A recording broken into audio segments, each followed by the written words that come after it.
নমস্কাৰ বন্ধুসকল, স্বাগতম জনাইছোঁ সঁহাৰি অসম ইউটিউব চেনেলৰ অন্য এটি ভিডিঅ'লৈ। আৰু আজিৰ এই ভিডিঅ'টোত আপোনালোকে জানিব যে কেনেকৈ আপুনি আপোনাৰ USB ড্ৰাইভটো ৰাইট প্ৰটেক্টেড কৰিবলৈ পাৰিব, অৰ্থাৎ ৰাইট প্ৰটেক্টেড বনাবলৈ পাৰিব। অৰ্থাৎ কোনোৱে যাতে আপোনাৰ USB ড্ৰাইভটো আপোনাৰ পাৰ্মিশ্যন নোহোৱাকৈ ফৰ্মেট কৰিবলৈ নোৱাৰে আৰু তাত থকা ডাটাসমূহ আপোনাৰ পাৰ্মিশ্যন নোহোৱাকৈ ডিলিট কৰিব নোৱাৰে। আপুনি সেইটো কৰিবলৈ পাৰিব। আহক বন্ধুসকল, পলম নকৰি আজিৰ এই গুৰুত্বপূৰ্ণ ভিডিঅ'টো আমি আৰম্ভ কৰোঁ।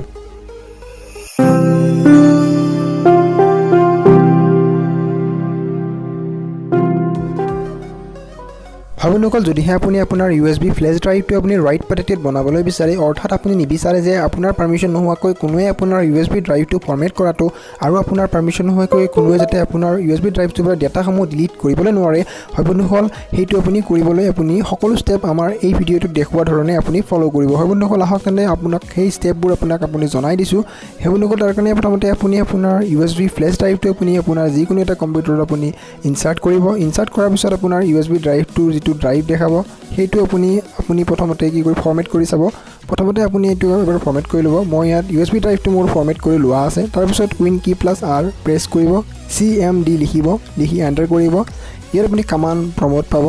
তাত আপুনি টাইপ কৰিব লাগিব আপুনি diskpart DISKPART টাইপ কৰাৰ পিছত আপুনি এণ্টাৰ কৰিব। এণ্টাৰ কৰাৰ পিছত আপোনাৰ এনেকুৱা এটা নতুন মেনু আহিব। অহাৰ পিছত আপুনি কি কৰিব লাগিব, আপোনাক এডমিনিষ্ট্ৰেটিভ পাৰ্মিশ্যন দিব লাগিব। দিয়াৰ পিছত এইটো মেনু খোল খাব। তাৰপিছত আপুনি ইয়াত টাইপ কৰিব লাগিব লিষ্ট ডিস্ক পাৰ্টৰ পিছত আপুনি লিষ্ট ডিস্ক টাইপ কৰাৰ লগে লগে আপোনাৰ এভেইলেবল ডিস্ক বা কানেক্টেড ইনচাৰ্টেড আপোনাৰ ড্ৰাইভসমূহ আপোনাৰ যিটো কম্পিউটাৰৰ লগত কানেক্টেড আছে সেইবোৰ ইয়াত দেখাব। দেখুৱাৰ পিছত আপুনি আপোনাৰ USB ড্ৰাইভটো ইয়াত 1 নম্বৰত আছে মোৰ ড্ৰাইভটো আপোনাৰ 7 GB। ইয়াত মই লিখিম select drive 1। আপুনি এণ্টাৰ প্ৰেছ কৰি দিব। এণ্টাৰ প্ৰেছ কৰাৰ লগে লগে আপোনাৰ যিটো ড্ৰাইভ আছে সেইটো ছিলেক্ট হৈ যাব। তাৰপিছত আপুনি টাইপ কৰিব attribute disk set read only। এইটো আপুনি টাইপ কৰি এণ্টাৰ কৰি দিব। এণ্টাৰ কৰি দিয়াৰ লগে লগে ইয়াত দেখাব যে এট্ৰিবিউট ডিস্ক set successfully। তাৰপিছত আপুনি আপোনাৰ যিটো USB ড্ৰাইভ আছে সেইটো আপুনি ৰিমুভ কৰি দিব এবাৰ। বন্ধুসকল, যেতিয়া নেকি আপুনি এইটো টাইপ কৰাৰ পিছত এই কমাণ্ডটো প্ৰেছ কৰাৰ পিছত আপোনাৰ USB ড্ৰাইভটো আপুনি ৰিমুভ কৰি ইজেক্ট কৰি, ইয়াত মই ড্ৰাইভটো ইজেক্ট কৰি দিম। আপুনি আপোনাৰ ড্ৰাইভটো এবাৰ ৰিমুভ কৰিব, ইজেক্ট কৰি দিব। তাৰপিছত আপোনাৰ ড্ৰাইভটো ফৰ্মেট কৰি চাব। আপোনাৰ ড্ৰাইভটো কোনোৱে ফৰ্মেট কৰিবলৈ নোৱাৰিব। বন্ধুসকল, ইভেন আপুনিও ফৰ্মেট কৰিব নোৱাৰিব যদিহে আপুনি এই কমাণ্ডটো আপুনি আনপ্ৰটেক্টেড কৰি নলয় বা এই কমাণ্ডটো আপুনি পুনৰ এণ্টাৰ নকৰে। বন্ধুসকল, এতিয়া দেখিবলৈ পাব মই ড্ৰাইভটো ফৰ্মেট কৰিবলৈ ট্ৰাই কৰিম। ইয়াত দেখিব OK অপশ্যনত ক্লিক কৰিলে ইয়াত দেখাইছে যে দিছ ডিস্ক ইজ ৰাইট প্ৰটেক্টেড, অৰ্থাৎ আপোনাৰ ডিস্কটো কোনোৱে ফৰ্মেট কৰিবলৈ নোৱাৰে। এনেদৰে আপোনাৰ ডাটাসমূহো এই পেনড্ৰাইভটোত বা USB ড্ৰাইভটোত সুৰক্ষিত হৈ থাকিব। যিমানবোৰ নেকি আপোনাৰ পাৰ্চনেল প্ৰাইভেট ডাটা থাকে সেইবোৰ সুৰক্ষিত হৈ থাকিব। ইয়াত দেখিছে বন্ধুসকল, ফৰ্মেট কৰিবলৈ মই ট্ৰাই কৰিছোঁ কিন্তু মোৰ USB ড্ৰাইভটো ফৰ্মেট হোৱা নাই। ইয়াত দেখাই আছে ডিস্ক ইজ ৰাইট প্ৰটেক্টেড, অৰ্থাৎ আপোনাৰ যিটো USB ড্ৰাইভ আছে এইটো ৰাইট প্ৰটেক্টেড হৈ গৈছে ছাকচেছফুলি। এতিয়া মই আপোনাক জনাম যে কেনেকৈ আপুনি জানিলে যে কেনেকৈ এইটো ৰাইট প্ৰটেক্টেড বনাব আৰু আপুনি কেনেকৈ ডাটাসমূহ সুৰক্ষিত কৰি ৰাখিব কোনো পাৰ্মিশ্যন নোহোৱাকৈ যাতে আপোনাৰ USB ড্ৰাইভটো ফৰ্মেট কৰিব নোৱাৰে। এতিয়া মই আপোনাক জনাম যে যদিহে আপোনাৰ প্ৰয়োজন হয় ফৰ্মেট কৰিবলৈ তেতিয়া আপুনি কি কৰিব। বন্ধুসকল, তাৰ কাৰণে আপুনি পুনৰ আপোনাৰ CMD অৰ্থাৎ কমাণ্ড প্ৰমোটটো আপুনি অ'পেন কৰিব লাগিব এডমিনিষ্ট্ৰেটিভ পাৰ্মিশ্যন সহ।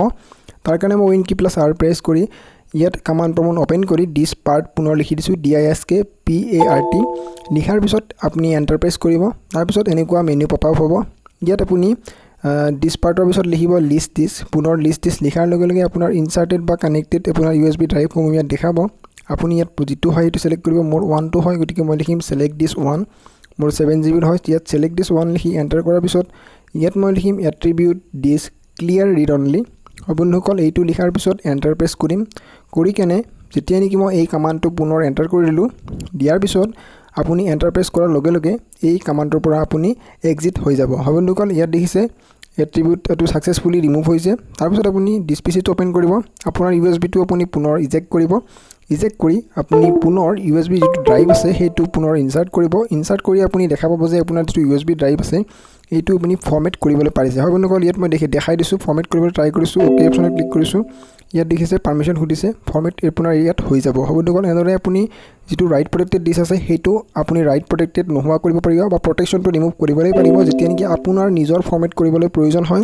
বন্ধুসকল, বেলেগৰ বাবে যদিহে আপুনি ফৰ্মেট ৰাইট প্ৰটেক্টেড কৰিবলৈ বিচাৰে সেইটো কৰি ল'ব পাৰে। আৰু যেতিয়া নেকি আপোনাৰ প্ৰয়োজন হয় তেতিয়া আপুনি এনেদৰে আপোনাৰ ৰাইট প্ৰটেকশ্যনটো ৰিমুভ কৰিব পাৰে আৰু আপুনি নিজৰ বাবে USB ড্ৰাইভটো ফৰ্মেট কৰি নতুন ডাটা তাত আপুনি নতুন ডাটাৰে USB ড্ৰাইভটো আপোনাৰ ষ্ট'ৰেজটো ফুল কৰিব পাৰে অৰ্থাৎ আপুনি নতুন ডাটাসমূহ আপুনি আপোনাৰ USB ড্ৰাইভটোত ৰাখিবলৈ পাৰে বন্ধুসকল ইয়াত আপুনি দেখিবলৈ পাইছে যে মোৰ যিটো USB ড্ৰাইভ আছে পুনৰ এইটো ফৰমেট কৰিব পৰা হৈ গৈছে অৰ্থাৎ প্ৰটেকশ্যনটো ৰিমুভ কৰি দিছোঁ বন্ধুসকল এনেকৈ আপুনি আপোনাৰ USB ড্ৰাইভটোৰ পৰা প্ৰটেকশ্যনটো ৰিমুভ কৰিব পাৰে যেতিয়া নেকি আপোনাৰ প্ৰয়োজন হয় আৰু আপুনি যেতিয়া নেকি প্ৰয়োজন হয় এইটো ৰাইট প্ৰটেক্টেড কৰি আপোনাৰ ডাটাসমূহ সুৰক্ষিত কৰি ৰাখিব পাৰে যাতে কোনোৱে আপোনাৰ USB ড্ৰাইভটোৰ পৰা ডাটাসমূহ ফৰমেট কৰিব নোৱাৰে আৰু ডাটাসমূহ ডিলিট কৰিব নোৱাৰে আৰু USB ড্ৰাইভটো ফৰমেট কৰিব নোৱাৰে আপোনাৰ পাৰমিশ্যন অবিহনে বন্ধুসকল আজিৰ এই ভিডিঅ'টোত এইখিনি লগ পাম নতুন ভিডিঅ'ত ধন্যবাদ জয় অসম